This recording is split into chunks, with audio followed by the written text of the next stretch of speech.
Hello everyone. Today we're working on the Saturn and we're going to be replacing the brake line. As you can see, we're leaking fluid along the back axle. In this video, we're going to cut out the old rusty brake lines and replace them with new ones. First, let's detach the brake lines from the brake hoses.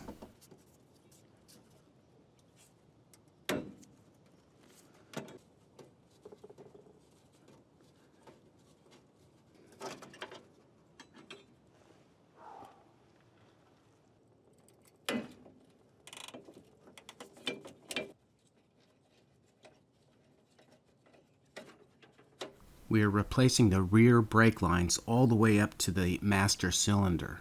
So we'll need to detach these connections right now.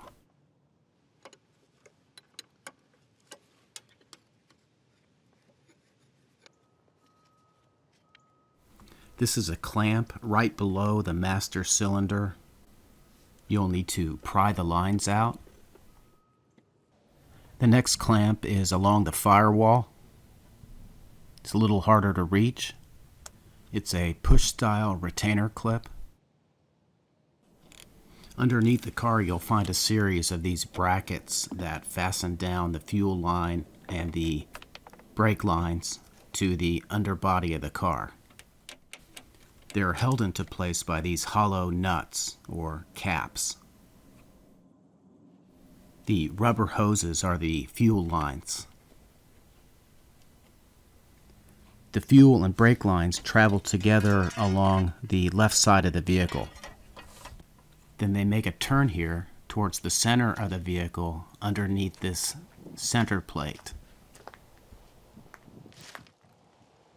Now we can begin the process of cutting them out. The first cut I'm making is behind the left rear tire. The next cut is a couple feet down from the master cylinder. The important thing is wherever you cut, to preserve the original shape of the line.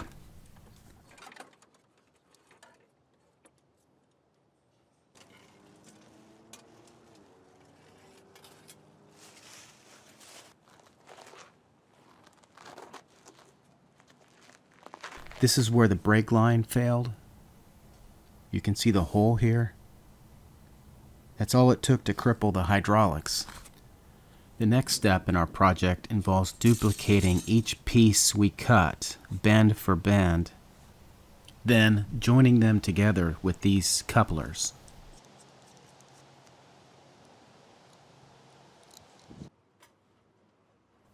I'm using NICOP brake line, 3/16 inch.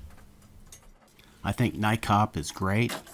It's malleable and it's super resistant to rust and corrosion. However, it is rather flimsy compared to steel brake lines. That's the down point.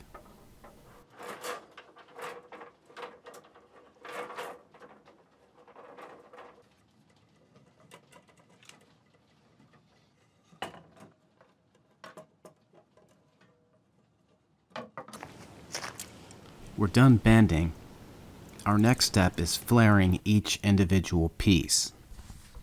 For this project, I'm using the Lisle flaring tool, number 33260.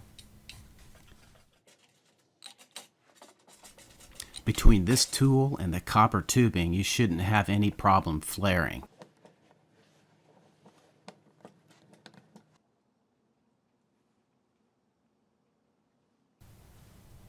Now we can start installing our new line. Follow the exact route as the old lines. The shape and length of our new lines is the same as our old lines, so they should follow the same route easily.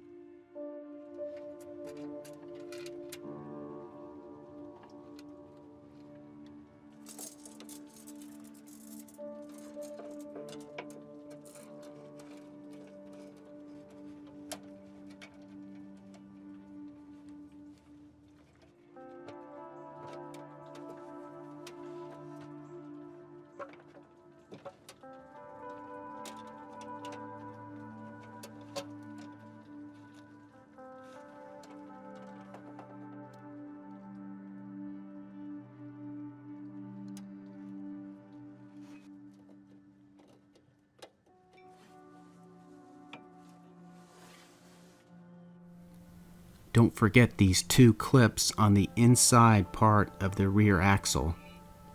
One there and one on the opposite side. The fuel line clamps are good and secure.